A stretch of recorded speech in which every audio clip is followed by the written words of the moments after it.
Welcome to G news. ఈనాటి వార్తా విశేషాలు. రాష్ట్ర సచివాలయంలో రహదారులు, భవనాలు శాఖపై ఏపీ సీఎం చంద్రబాబు సమీక్ష నిర్వహించారు. వరద ప్రభావిత ప్రాంతాల్లో జరిగిన నష్టం అంచనాపై అధికారులతో సీఎం చర్చించారు. వరద బాధితులకు సహాయంలో భాగంగా బ్యాంకర్లు, ఇన్సూరెన్స్ ఏజెన్సీల ప్రతినిధులతో ముఖ్యమంత్రి ప్రత్యేక సమావేశం నిర్వహించారు. అదేవిధంగా ఈ నెల 18న సీఎం చంద్రబాబు అధ్యక్షతన రాష్ట్ర కేబినెట్ సమావేశం జరగనుంది. అమరావతిలోని సచివాలయంలో ఉదయం 11 గంటలకు కేబినెట్ భేటీ నిర్వహించనున్నారు. ఈ నెల 15 సాయంత్రం 4 గంటల్లోగా దీనికి సంబంధించిన ప్రతిపాదనలు పంపించాలని ప్రభుత్వం అన్ని శాఖలకు ఆదేశాలు జారీ చేసింది. చంద్రబాబు ప్రభుత్వ నిర్లక్ష్యంతో విజయవాడ ఏ మాదిరిగా అతలాకుతలమయ్యిందో అదే తరహాలో ఏలేరు రిజర్వాయర్ రైతులను ముంచేసిందని వైఎస్ఆర్సీపీ అధినేత వైఎస్ జగన్మోహన్ రెడ్డి అన్నారు. పిఠాపురం నియోజకవర్గ పరిధిలోని ఏలేరు ముంపు గ్రామాల్లో ఆయన పర్యటించారు. అనంతరం రమణక్కపేటలో ఆయన మీడియాతో మాట్లాడారు. ఏలేరు రిజర్వాయర్ వాటర్ మేనేజ్మెంట్ విషయంలో చంద్రబాబు ప్రభుత్వం పూర్తిగా నిర్లక్ష్యం వహించేది. భారీగా వర్షాలు పడతాయని రాష్ట్ర ప్రభుత్వానికి వాతావరణ శాఖ నుంచి ఆగస్టు 31వ తేదీనే సమాచారం అందింది. అయినా కూడా ప్రభుత్వం పట్టించుకోలేదు, ప్రజలను అప్రమత్తం చేయలేదు, కనీసం కలెక్టర్లతో కూడా రివ్యూ చేయలేదని జగన్ విమర్శించారు. తాను తన ఎమ్మెల్యేలు డోర్ టు డోర్ క్యాంపెయిన్ చేసేటప్పుడు ఏమన్నాడు? ఇంట్లోకి పోతే రైతన్న కండువా వేసుకొని ఇంట్లో నుంచి బయటకు వస్తా ఉంటే ఏమన్నాడు? చంద్రన్న వస్తాడు, 20,000 ఇస్తాడు. జగన్ అయితే 13,500 కదా, 20,000 ఇస్తాడు. అదే చిన్న చిన్న పిల్లలు కనబడితే ఏమనేవాడు? అదే ఇంట్లో చిన్న చిన్న పిల్లలు కనబడితే ఏమనేవాడు? నీకు 15,000. చిట్టి తల్లి ఇట్రమ్మా, తల్లి ఇటు దగ్గరకు వచ్చి ఇటు ఇటు ఇటు ఇటు ఇటు నీకు 15,000. ఇదిగో నీ తమ్ముడికి నీకు 15,000. అదిగో నీ తమ్ముడికి ఇంకొక తమ్ముడి దగ్గరకు వచ్చినా నీకు కూడా 15,000. నీకు ఇంకో పాప నీకు కూడా 15,000. సంతోషమా అని చంద్రబాబు అనేవాడు. అదే జగన్ అయితే అమ్మఒడి కేవలం అమ్మ ఖాతాలో 15,000 మాత్రమే వేస్తాడు. అదే చంద్రబాబు అయితే సూపర్ 6లో చెప్పాడు, నీకు 15,000, నీకు 15,000, నీకు 15,000, నీకు 15,000 అని చెప్పాడు. అని పిల్లలను మోసం చేశాడు, అక్క చెల్లెమ్మలను మోసం చేశాడు. ఆ ఇంట్లో నుంచి వాళ్ళ అమ్మ బయటకు వస్తే వాళ్ళ అమ్మ, వాళ్ళ చిన్నమ్మ, ఇటువంటి వాళ్ళు ఎవరైనా బయటకు వస్తే, నీ పేరేం పేరు తల్లి? నందిని లాంటి తల్లి బయటకు వస్తే ఇంట్లో నుంచి ఆ తల్లిని చూపించి ప్రతి మహిళకు 18 సంవత్సరాలు నిండిన ప్రతి మహిళకు మా చంద్రన్న సూపర్ 6లో చెప్పాడు, ప్రతి మహిళకు నెలకు 1,500 రూపాయలు చొప్పున సంవత్సరానికి 18,000. నీకు 18,000 చెల్లెమ్మ, నీకు 18,000, నీకు 18,000 అని ఆ ఇంట్లో నుంచి వచ్చిన ప్రతి ఒక్కరూ ఆ అమ్మకు, ఆ చిన్నమ్మకు, ఆ పెద్దమ్మకు అందరికీ నీకు 18,000, నీకు 18,000, నీకు 18,000 చెప్పాడు. అందరితో ఆగిపోయాడా? ఆ ఇంట్లో నుంచి 50 ఏళ్ళ పై చిలుకు గల మహిళ ఎవరైనా బయటకు వస్తే, మా అమ్మ వయసులో ఉన్న ఎవరైనా బయటకు వస్తే, మా అమ్మ లాంటి అమ్మ బయటకు వస్తే వీళ్ళకి ఏమనేవాడు? జగన్ అయితే నీకు 18,000 ఇస్తాడు, మా చంద్రన్ అయితే నీకు 48,000 ఇస్తాడు అని చెప్పి అమ్మను మోసం చేసి. టీడీపీ కార్యాలయంపై దాడి కేసులో వైఎస్ఆర్సీపీ నేతలకు ఊరట లభించింది. సర్వోన్నత న్యాయస్థానం ముందస్తు బెయిల్ మంజూరు చేసింది. దేవినేని అవినాష్, జోగి రమేష్, లేళ్ల అప్రెడ్డి, తలశీల రఘురాం గవాస్కర్లకు ముందస్తు బెయిల్ మంజూరు చేసింది. దర్యాప్తునకు సహకరించాలని సుప్రీంకోర్టు ఆదేశించింది. తదుపరి విచారణను నవంబర్ 4కి ధర్మాసనం వాయిదా వేసింది. వైఎస్ఆర్సీపీ తరపున న్యాయవాదులు కపిల్ సిబల్, నీరజ్ కిషన్ కౌశల్, అల్లంకి రమేష్ తమ వాదనలు వినిపించారు. 2021లో టీడీపీ కార్యాలయంపై దాడి జరిగిన సమయంలో అక్కడ వైఎస్ఆర్సీపీ నేతలు ఎవరూ లేరు. అయితే ప్రభుత్వం మారంగానే టీడీపీ కక్ష సాధింపు చర్యలకు పాల్పడుతుంది. 3 ఏళ్ల తర్వాత ఈ కేసులో లేని వారిని కొత్తగా నిందితులుగా చేరుస్తోంది. 307 లాంటి హత్యాయత్నం కేసులు పెట్టారు. కక్ష సాధింపు చర్యల నుంచి రక్షణ కల్పించాలని వైఎస్ఆర్సీపీ తరపు న్యాయవాదులు కోరారు. వారి వాదనతో ఏకీభవించిన సుప్రీంకోర్టు వైఎస్ఆర్సీపీ నేతలకు అరెస్టు నుంచి రక్షణ కల్పిస్తూ ఆదేశాలు జారీ చేసింది. సమాజ సేవ, సామాజిక బాధ్యతగా ప్రతి ఒక్కరూ స్వీకరించాలని గుంటూరు పశ్చిమ ఎమ్మెల్యే గల్లా మాధవి పిలుపునిచ్చారు. విజయవాడ వరద బాధితులను మానవత్వంతో ఆదుకునేందుకు స్వచ్ఛంద సంస్థలు, దాతలు ముందుకు రావడం హర్షణీయమన్నారు. ఇప్పటికే గుంటూరు పశ్చిమ నియోజకవర్గం నుంచి వరద బాధితులకు ఇతోధికంగా సాయం అందించామని గుర్తు చేశారు. గుంటూరు పట్టాభిపురం మెయిన్ రోడ్ శ్రీ అయ్యప్ప భక్త బృందం ఆధ్వర్యంలో శుక్రవారం విజయవాడ వరద బాధితుల సహాయార్థం నిత్యావసర వస్తువులతో వెళ్తున్న వాహనానికి ఎమ్మెల్యే గల్లా మాధవి, బీజేపీ జిల్లా అధ్యక్షులు వనమా నరేంద్ర జాతీయ జెండా ఊపి ప్రారంభించారు. ఈ మేరకు గల్లా మాధవి మాట్లాడుతూ విజయవాడలో వరద బీభత్సం సృష్టించిన విషాదం నుంచి సాధారణ పరిస్థితులు నెలకొల్పేందుకు రాష్ట్ర ముఖ్యమంత్రి నారా చంద్రబాబు నాయుడు అహర్నిశలు శ్రమించారని గుర్తు చేశారు. ఈ కార్యక్రమంలో స్థానిక కార్పొరేటర్ బాబు, శ్రీ అయ్యప్ప భక్త బృందం సభ్యులు పాల్గొన్నారు. నమస్కారం అండి. ఈరోజు పట్టాభిపురంలో విజయవాడ వరద ముంపు ప్రాంతాల్లో బాధితులందరికీ కూడా ఆపన్న హస్తం అందించే కార్యక్రమం చేపట్టారు. ఇక్కడ మనకి అయ్యప్ప భక్త బృందం వారు నిరంజన్ గారు, భాస్కర్ గారు, రాంబాబు గారు, అలాగే సిటీ బస్ బాబు గారు, మాధవరావు గారు కలిసి ఈరోజు ఒక 200 మందికి దుప్పటి, చీర, లుంగి, అదేవిధంగా టవలు ఒక బ్యాగ్లో ఒక కిట్ లాగా చేసి అందించడం జరుగుతుంది. అదేవిధంగా క్లీనింగ్ ఐటమ్స్ అన్నీ కూడా ఒక 4 వెరైటీలు ఒక ప్యాక్ లాగా చేసి ఒక 200 మందికి అందించే ప్రయత్నం చేస్తూ ఉన్నారు. చాలా మంచి విషయం అండి. వీరిని స్ఫూర్తిగా తీసుకొని మరిన్ని సేవా కార్యక్రమాలు మన పశ్చిమ నియోజకవర్గం నుంచి కూడా చేపట్టాల్సిందిగా కోరుకుంటున్నాను. చంద్రబాబు నాయుడు గారి నాయకత్వంలో నాయకులు, కార్యకర్తలు, అభిమానులు అందరూ కూడా ఈరోజు వరద బాధిత ప్రాంతాల్లో ప్రజలందరికీ కూడా ఆపన్న హస్తాన్ని అందిస్తూ ఉన్నారు. నిజంగా చాలా ఆనందకరమైన విషయము. ఈ యొక్క కార్యక్రమంలో పాలు పంచుకునే అవకాశాన్ని మాకు కలిగించినందుకు నరేంద్ర గారి తరఫున, వనమా నరేంద్ర గారి తరఫున, నా తరఫున ప్రతి ఒక్కరికి కూడా పేరు పేరున ధన్యవాదాలు.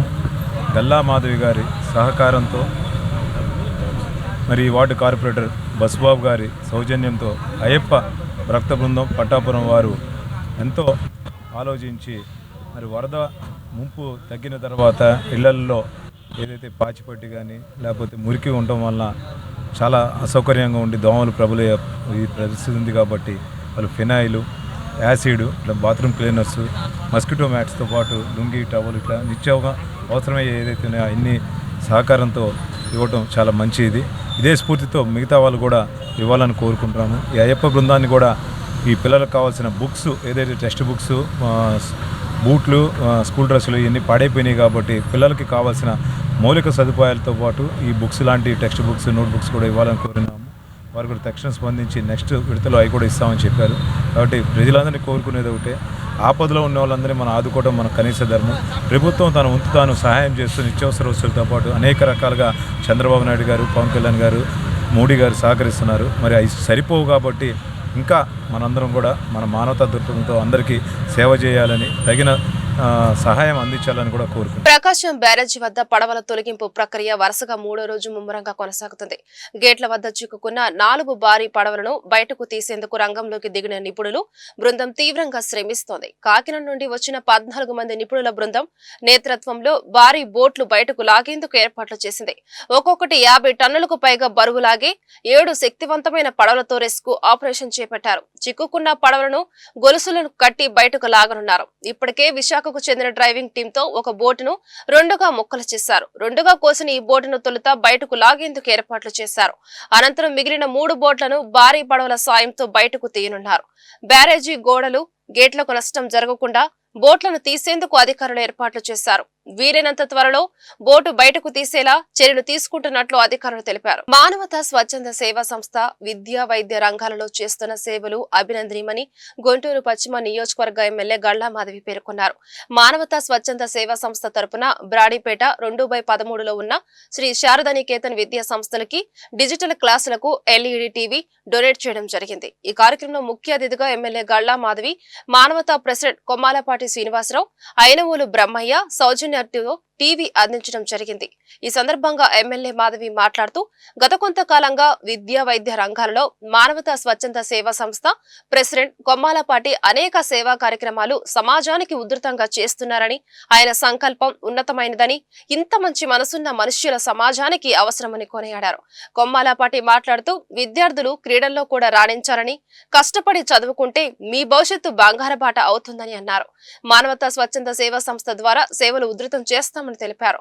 ఈ కార్యక్రమంలో చైర్మన్ పావులూరి రమేష్, సుందరరామయ్య, మేనేజర్ సాయి కిరణ్, గురవారెడ్డి, సుబ్రహ్మణ్యం, ధనుంజయ రెడ్డి, శివాజీ, సాంబశివరావు, సహదేవరావు తదితరులు పాల్గొన్నారు. బ్రాడీపేటలోని శారదా నికేతన్ ఓరియంటల్ స్కూల్లో ఉన్నాము.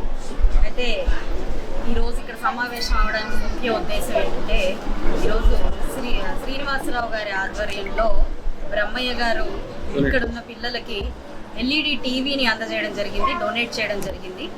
ఇప్పుడున్న ప్రైవేటైజేషన్ డిజిటల్ విప్లవంలో మనం చూస్తూ ఉన్నాము. స్కూల్స్ అన్నింటిలో కూడా డిజిటల్ క్లాసెస్ చాలా విరివిగా జరగడం మనం చూస్తూ ఉన్నాము. దాన్ని దృష్టిలో పెట్టుకొని మామూలు పాఠ్య పుస్తకాలతోనే కాకుండా డిజిటల్ క్లాసుని అందజేసే ఒక ఆలోచనతో ఈరోజు వారు ఒక టీవీని స్కూల్కి అందజేయడం జరిగింది, డొనేట్ చేయడం జరిగింది. చాలా మంచి కార్యక్రమం. ఇక్కడున్న పిల్లలందరూ కూడా ఈ యొక్క మంచి కార్యక్రమాన్ని సద్వినియోగపరచుకోవాలి. వారు కూడా అంటే విజువల్గా చూసే జ్ఞానం నిజంగా మైండ్లో ఉండిపోతుంది కాబట్టి దాని ఇంపార్టెన్స్ చాలా ఉంది కాబట్టి దాన్ని దృష్టిలో పెట్టుకొని ఈ యొక్క టీవీని అందజేయడం జరిగింది. యాజమాన్యం అందరూ, ప్రిన్సిపల్ అందరూ కూడా వీటిని సద్వినియోగపరిచి పిల్లలకి మెరుగైన విద్యని అందించాల్సిందిగా నేను కోరుకుంటున్నాను. ఈ యొక్క మంచి కార్యక్రమం అంటే ఇది మానవతా ఫౌండేషన్, మానవతా స్వచ్ఛంద సేవా సంస్థ వారి ఆధ్వర్యంలో దానికి ప్రెసిడెంట్గా ఉన్న మన కొమ్మాలపాటి శ్రీనివాసరావు గారు, అలాగే ఈ స్థాపకులు పావులి రమేష్ గారు, వారి ఆధ్వర్యంలో బ్రహ్మయ్య గారు ఈరోజు ఈ యొక్క డొనేషన్ని అందజేయడం జరిగింది. ఎప్పటి నుంచో 1,00,000 మంది సభ్యులతో మానవతా ఫౌండేషన్ అనేది వెలుగుతూ ఉన్నది. రాష్ట్ర వ్యాప్తంగా ఎన్నో సేవా కార్యక్రమాలు వారు అందించారు. మన గుంటూరులో కూడా ఇప్పటికే 2.5 సంవత్సరాల నుంచి వివిధ భాగాల్లో వారు అంటే మెడికల్ క్యాంపుల్లాగా, ఆర్గన్ డొనేషన్ లాగా ఇతరత్ర సేవా కార్యక్రమాన్ని, మొన్న విజయవాడ వరద బాధితులకు కూడా ఎన్నో రకాలైన సేవా కార్యక్రమాలు వారు చేపట్టి ఎప్పుడు సమాజం హితం కోసం సమాజంలో సేవా కార్యక్రమాల దృష్ట్యా ముందుకు వెళ్ళిపోతూ ఉన్నారు. వీరిని స్ఫూర్తిగా తీసుకొని మరిన్ని సంస్థలు కానివ్వండి, ప్రజలు కానివ్వండి ఎప్పుడు సమాజంలో ఆపన్న హస్తాన్ని అందిస్తూ ప్రజా శ్రేయస్సు కోసం మెలగాలి అని చెప్పి మరొకసారి కోరుకుంటూ ఈ అవకాశాన్ని ఇచ్చిన పెద్దలందరికీ కూడా పేరు పేరున ధన్యవాదాలు చెప్తూ మానవతా స్వచ్ఛంద సేవా సంస్థ తరఫున ఈరోజు బ్రాడీపేట 2/13లో ఉన్నటువంటి శ్రీ శారదా విద్యా సంస్థలకి బ్రహ్మయ్య గారు డొనేట్ తోటి మన పశ్చిమ నియోజకవర్గ ఎమ్మెల్యే గౌరవనీయులు డాక్టర్ గారు అయినటువంటి గల్లా మాధవి గారి చేతుల మీదుగా మా రమేష్ గారు, మా అందరి మానవతా స్వచ్ఛంద సేవా సంస్థ తరఫున అందరి తరఫున సభ్యులందరితోటి, డైరెక్టర్లతోటి ఈ కార్యక్రమాన్ని ఇక్కడ LED టీవీ డిజిటల్ క్లాసుల కోసం ఒకటి మేము ఈరోజు మేడం గారి చేతుల మీదుగా ప్రజెంట్ చేయడం జరిగింది.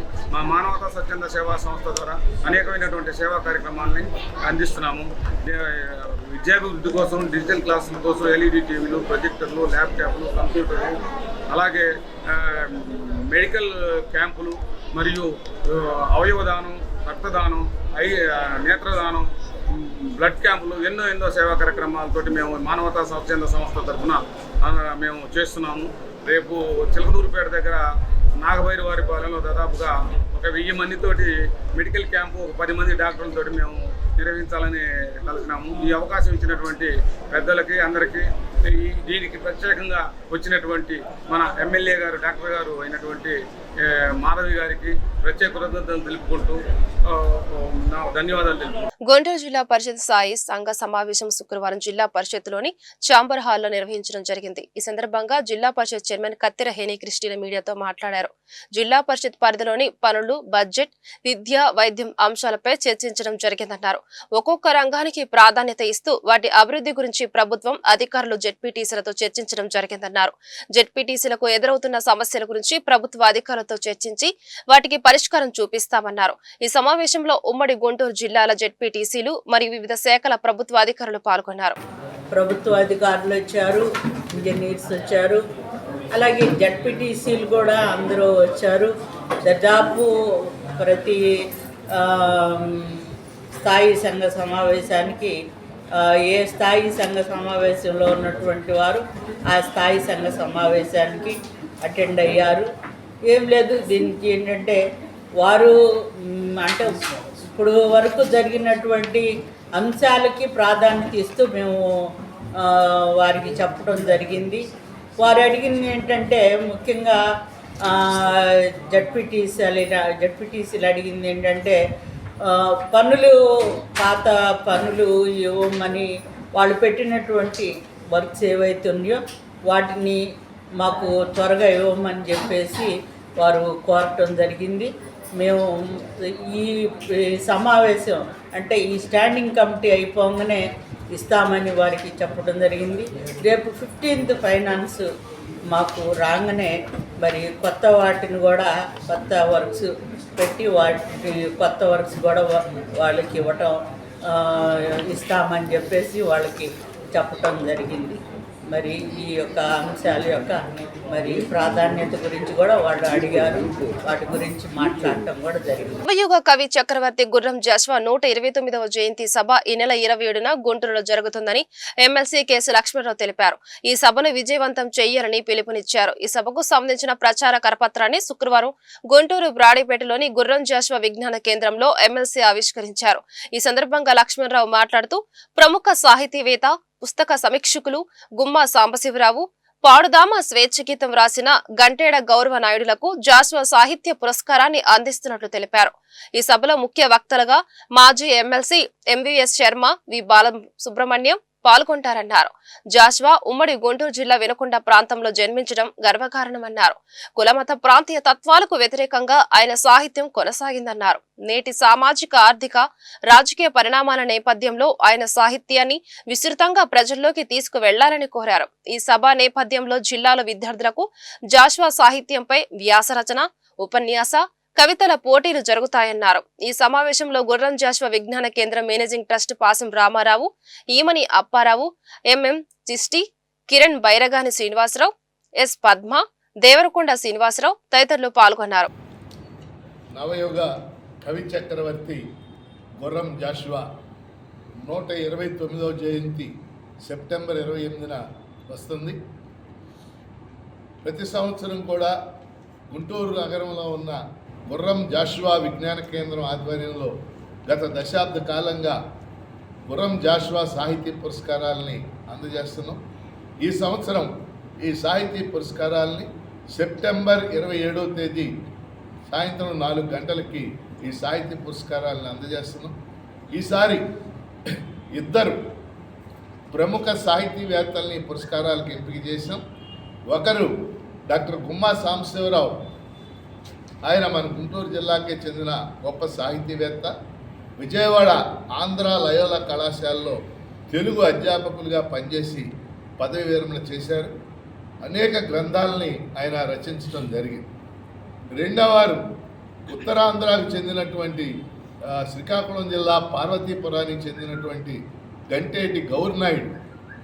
ఆయన కూడా తెలుగు ఉపాధ్యాయులుగా పనిచేసి పదవి విరమణ చేశారు. అనేక పుస్తకాలు రాశారు. ముఖ్యంగా ఆయన రాసిన పాడుదమ స్వేచ్ఛా గీతం చాలా గొప్ప పాపులారిటీ పొందినటువంటి, ప్రాచుర్యం పొందినటువంటి గీతం. అది మహారాష్ట్ర ప్రభుత్వం ఆ గీతాన్ని పుస్తకాల్లో కూడా పెట్టడం అనేది జరిగింది. ఈ ఇరువురు సాహితీవేత్తలకి సెప్టెంబర్ 27 సాయంత్రం 4 గంటలకి ఈ పురస్కారాల ప్రదానం ఉంటుంది. దీనికి ముఖ్య అతిథులుగా వి బాలసుబ్రహ్మణ్యం, మాజీ శాసనమండలి సభ్యులు, పీడిఎఫ్ మాజీ ఫ్లోర్ లీడరు, ఆయన కూడా సాహితీవేత్త. అలాగే ఎంవీఎస్ శర్మ, ప్రజాశక్తి పూర్వ సంపాదకులు, వారు ఇద్దరు కూడా ముఖ్య అతిథులుగా హాజరవుతున్నారు. అందువల్ల జిల్లాలో ఉన్నటువంటి గుర్రం జాషువా అభిమానులు, సాహితీవేత్తలు, అభ్యుదయవాదులు సెప్టెంబర్ 27 4 గంటలకి గుర్రం జాషువా విజ్ఞాన కేంద్రం 2/7 బ్రాడీపేటలో జరిగే ఉత్సవానికి హాజరై జయప్రదం చేయాలని చెప్పేసి గుర్రం జాషువా విజ్ఞాన కేంద్రం కమిటీ తరఫున హృదయపూర్వకంగా ఆహ్వానం తెలియజేస్తారు. గుర్రం జాషువా విజ్ఞాన కేంద్రం, సాహితీ స్రవంతి, ప్రజానాట్య మండలి, ఎస్ఎఫ్ఐ, డివైఎఫ్ఐ, ఆవాజ్ తదితర సంఘాలు పేరుతోటి గుర్రం జాషువా 129వ జయంతిని ఈ నెల 27వ తేదీన జాషువా విజ్ఞాన కేంద్రంలోనే జరుగుతుంది. మీ అందరికీ తెలుసు, జాషువా గారు, గుర్రం జాషువా గారు ఉమ్మడి గుంటూరు జిల్లా వినుకొండ ప్రాంతంలో జన్మించారు. అది మన జిల్లాకి గర్వకారణం. ఆయన గుర్రం జాషువా గారు కులతత్వానికి, మతత్వానికి, ప్రాంతీయతత్వానికి వ్యతిరేకంగా ఆయన రచనలు కొనసాగినాయి. అదే కాదు, మహిళల మీద అత్యాచారాలకు వ్యతిరేకంగా తన కవిత్వం కొనసాగింది. కుల వివక్ష అంటరానితనానికి వ్యతిరేకంగా తన కవిత్వం కొనసాగింది. ఆయన తన నిజ జీవితంలో కూడా చిన్న వయసులో కుల వివక్షని అంటరానితనాన్ని ఎదుర్కొన్నాడు. ఆయన సాహిత్యం సమాజానికి గొప్ప సేవ చేసింది. కాబట్టి ఆ సాహిత్యాన్ని మనం విస్తృతంగా ఇప్పుడు ప్రజల్లోకి తీసుకెళ్లాల్సినటువంటి అవసరం వచ్చింది. కాబట్టి ఈ నేపథ్యంలో ఈ సభ జరుగుతూ ఉంది. ఈ సభకి ముందు అనేక స్కూళ్లలో ఎస్ఎఫ్ఐ ఆధ్వర్యంలో, ఇతర ప్రజా సంఘాల ఆధ్వర్యంలో జాషువా సాహిత్యం మీద పాటల పోటీలు, అదేవిధంగా కవితల పోటీలు, అదేవిధంగా డిబేటింగ్, ఎస్ఏ రైటింగ్ కాంపిటీషన్స్ లాంటి పోటీలని జరిపి దాని మీద కూడా ఒక సబ్ పెట్టి వాళ్ళకి ప్రైజ్లు ఇవ్వడం అనేటువంటిది జరుగుద్ది. కాబట్టి జిల్లాలో ఉన్నటువంటి కవులు, కళాకారులు, సాహిత్యవేత్తలు, అదేవిధంగా మేధావులు వాళ్ళంతా పాల్గొని ఈ సభను జయప్రదం చేయాలని చెప్పేసి విజ్ఞప్తి చేస్తారు. గుంటూరు నగర వ్యాప్తంగా ఉన్న అనాధికార కట్టడాలు, హోర్డింగ్ల తొలగింపునకు గుంటూరు నగరపాలక సంస్థ అధికారులు చర్యలు చేపడుతున్నారు. అధికారుల రికార్డుల ప్రకారం జీఎంసీ అధికృత నిర్మాణాలు అనుమతి లేకుండా మరియు అన్ని నియమాలు మరియు నిబంధనలు ఉల్లంఘిస్తూ నిర్మాణాలు ఏర్పాటు చేశాయి. వాటిపై ప్రత్యేక దృష్టి పెట్టారు. ఈ నేపథ్యంలో గాంధీ పార్క్ ఎదుట నిర్మాణాలను నేడు కూల్చివేయడం ప్రారంభించారు. అదేవిధంగా నగరంలోని పలు భవన నిర్మాణాలపై దృష్టి పెట్టారు. నిబంధనలకు విరుద్ధంగా ఉన్న భవనాలను తొలగిస్తామని అనేక సార్లు హెచ్చరించారు. అయినా నేటికి నిర్మాణాలు కొనసాగుతూనే ఉండటంతో వాటిపై నగర కమిషనర్ దృష్టి సాధించారు. ప్లాన్ ప్రకారం నిర్మాణం చేయని పక్షంలో వాటిని కూల్చేందుకు కూడా వెనకాడనని అన్నారు. మార్టిన్ లో ఉన్న షాపులను, అదేవిధంగా హోల్డింగ్స్ లను వెంటనే తొలగించాలని సూచించారు. గుంటూరు మున్సిపల్ కార్పొరేషన్ పరిధిలో ఉన్న చెరువులపై దృష్టి పెట్టామని, అదేవిధంగా వాటిలో ఏమైనా నిర్మాణాలు ఉంటే వెంటనే తొలగిస్తామని అన్నారు. ఎన్టీఆర్ జిల్లా జగ్గైపేట మున్సిపాలిటీ టీడీపీ వశమైంది. మంత్రి నారా లోకేష్ సమక్షంలో జగ్గైపేట మున్సిపల్ చైర్మన్, కౌన్సిలర్లు, వైసీపీ శ్రేణులు టీడీపీలో చేరారు. జగ్గైపేట మున్సిపల్ చైర్మన్ రంగాపురం రాఘవేంద్ర, ఆయనతో పాటు పలువురు వార్డు కౌన్సిలర్లు పార్టీలో చేరారు. 7వ వార్డు కౌన్సిలర్ పూసపాటి సీతారామమ్మ దంపతులు, 31వ వార్డు కౌన్సిలర్ గింజుపల్లి వెంకట్రావు కుమారుడు కృష్ణ, 23వ వార్డు కౌన్సిలర్ డి రమాదేవి దంపతులు తేదెపా తీర్థం పుచ్చుకున్నారు. వారికి మంత్రి నారా లోకేష్ కండువా కప్పి పార్టీలోకి ఆహ్వానించారు. మున్సిపల్ చైర్మన్ రంగాపురం రాఘవేంద్ర గారు, చైర్పర్సన్, అదేవిధంగా వార్డు కౌన్సిలర్స్ అయినటువంటి వెంకట్రావు గారు, రామకృష్ణ గారు, పుల్లారావు గారు, నలుగురు కౌన్సిలర్స్ చైర్మన్ సార్ నలుగురు జాయిన్ అయ్యారు. తెలుగుదేశం పార్టీ పట్ల విశ్వాసము, మా నాయకుడు చంద్రబాబు నాయుడు విశ్వాసంతో నారా లోకేష్, యువ నాయకుడు నారా లోకేష్ ఆధ్వర్యంలో ఈరోజు తెలుగుదేశం పార్టీ జాయిన్ అయ్యారు. ఈ ప్రభుత్వం పట్ల, ఎన్డీఏ ప్రభుత్వం పట్ల పూర్తి విశ్వాసంతో మున్సిపల్ చైర్మన్ గెలిచాక ఆ పురపాలక సంఘానికి ఓట్లేసిన వాళ్ళకు ప్రత్యేకంగా న్యాయం చేయాలని చెప్పిన ఉద్దేశంతో ఎన్డీఏ ప్రభుత్వం వల్లే సాధ్యపడుద్ది. ఆ యొక్క పురపాలక సంఘం అభివృద్ధి చేయడానికి కానీ, నిధులు ఏర్పాటు చేయడానికి కానీ, ఎన్నికల ముందు హామీ ఇచ్చిన మేరకు అందరికీ న్యాయం చేయాలంటే ఈ ఎన్డీఏ ప్రభుత్వంలో సాధ్యపడుతుంది విశ్వాసంతో మా నాయుడు చంద్రబాబు నాయుడు మీద ప్రత్యేక విశ్వాసము, యువ నాయకుడి మీద విశ్వాసంతో ఈరోజు ఎన్డీఏ పార్టీలో జాయిన్ అయ్యారు. తెలుగుదేశం జగ్గపేట మున్సిపాలిటీ చైర్మన్గా గెలవటం జరిగింది వైసీపీ నుంచి. వైసీపీ ప్రభుత్వం మీద నమ్మకం లేక, వైసీపీ ప్రభుత్వం ఏదైతే పాలన చేసిందో ఆ పాలన నచ్చక ఇవాళ టీడీపీలో జాయిన్ అవడం జరిగింది. మరి మన యువ నాయకులు లోకేష్ గారి సమక్షంలో, తాతయ్య గారి ఆధ్వర్యంలో, అలానే నెట్టెం రఘురాం గారి ఆధ్వర్యంలో ఇవాళ టీడీపీ పార్టీలో కూడా జాయిన్ అవడం జరిగింది. తప్పకుండా జగ్గపేటను ఇంకా అభివృద్ధి చేస్తాము. మన చంద్రబాబు నాయుడు గారి సమక్షంలో ఇంకా అభివృద్ధి చేస్తామని తప్పకుండా భావిస్తున్నాను. నాతో పాటు అలానే ఇవాళ ముగ్గురు కౌన్సిలర్స్ కూడా జాయిన్ అవడం జరిగింది. 31వ వార్డు గింజపల్లి వెంకట్రావు గారు, రమాదేవి గారు, అలానే మన పుల్లారావు గారి వైఫ్, ముగ్గురు కూడా జాయిన్ అవడం కూడా జరిగింది. ఇవాళ వైసీపీ ప్రభుత్వాన్ని ఏదైతే పాలన ఉందో 5 సంవత్సరాల నుంచి చూసాం ఆల్రెడీ. పాలన ఏదైతే ఉందో ఆ పాలన ఎంతగానో మాకు నచ్చలేదు అనేది ప్రజలు ఆల్రెడీ తీర్పిచ్చి ఉన్నారు. ఎట్లాంటి తీర్పిచ్చారంటే మళ్ళీ కోలుకోలేనంత తీర్పు ప్రజలు ఆల్రెడీ ఇచ్చున్నారు. అట్లాంటి ప్రభుత్వంలో మరి మాకు కూడా ఇష్టం లేదు కాబట్టి టీడీపీలో జాయిన్ అవడం జరిగింది. వక్స్ ఆస్తులు అల్లా కొరకు, పేద ముస్లింల అభ్యున్నతి, అభివృద్ధి కొరకు దాతలు సహృదయంతో విరాళమిచ్చిన ఆస్తులని వాటి మీద ప్రభుత్వాలు జోక్యం చేసుకోవడం సరికాదని ఇటీవల కేంద్ర ప్రభుత్వం ప్రవేశపెట్టిన వక్స్ సవరణ బిల్లు 2024ను వ్యతిరేకిస్తూ ఏర్పాటు చేసిన మెయిల్ కు కోడ్ స్కానర్ ను స్కాన్ చేస్తున్న గుంటూరు తూర్పు నియోజకవర్గ శాసనసభ్యులు మహమ్మద్ నజీర్ తెలుగు ప్రజలకు ప్రధానమంత్రి నరేంద్ర మోదీ వినాయక నవరాత్రి ఉత్సవాల సందర్భంగా కానుక అందించారు. ఈ నెల 16న ప్రధాని మోదీ తెలుగు రాష్ట్రాల్లో 2 కొత్త వందే భారత్ రైళ్లను ప్రారంభించనున్నారు. నాగ్పూర్, హైదరాబాద్, దుర్గ్ విశాఖపట్నం మధ్య 2 వందే భారత్ రైళ్లు పరుగులు పెట్టనున్నాయి. ఢిల్లీ తర్వాత హైదరాబాద్ నుంచి అత్యధికంగా వందే భారత్ రైళ్లు అనుసంధానత కలిగిందని కేంద్ర మంత్రి కిషన్ రెడ్డి ఓ ప్రకటనలో తెలిపారు. నగరానికి మరో వందే భారత్ కేటాయించినందుకు ప్రధాని నరేంద్ర మోదీకి కిషన్ రెడ్డి కృతజ్ఞతలు తెలిపారు. తల్లిదండ్రులకు భారం కాకుండా ఉండాలనే ఉద్దేశంతో వొకేషనల్ కోర్సులను ఎంచుకొని ధైర్యంగా ముందుకు వచ్చిన విద్యార్థులను అభినందిస్తున్నారని తూర్పు ఎమ్మెల్యే మహమ్మద్ నజీర్ అన్నారు. ఉమెన్స్ కాలేజీలో జరిగిన ఫ్రెషర్స్ డే కార్యక్రమంలో ముఖ్య అతిథులుగా ఎమ్మెల్యే మహమ్మద్ నజీర్ పాల్గొన్నారు. ఈ సందర్భంగా ఆయన మాట్లాడుతూ ముందుగానే లైఫ్ లో ఒక ప్లాన్ తో వచ్చిన వారి గురించి గుర్తిస్తున్నారని తెలిపారు. ఇంటర్మీడియట్ లో ఏ విధంగా అయితే వొకేషనల్ కోర్సులు ఉన్నాయో అదే విధంగా డిగ్రీలో కూడా పెడితే బాగుంటుందని అన్నారు. రాబోయే అసెంబ్లీ సమావేశాలలో వొకేషనల్ కోర్సు గురించి మాట్లాడతారని హామీ ఇచ్చారు. ఇంటర్మీడియట్ చదివిన సేమ్ కోర్సును డిగ్రీలో కూడా సర్టిఫికెట్ పొందే విధంగా ఈ రాష్ట్ర ప్రభుత్వం అవకాశం కల్పిస్తుందని చెప్పారు. ఈ కోర్సులో ఉత్తీర్ణత మంచి ర్యాంకు సాధిస్తే బయట దేశాలకు వెళ్లాల్సిన అవసరం లేదు. మీ దగ్గరకే ఎంప్లాయ్మెంట్ వచ్చే అవకాశాలు చాలా దగ్గరగా ఉన్నాయని తెలియజేశారు.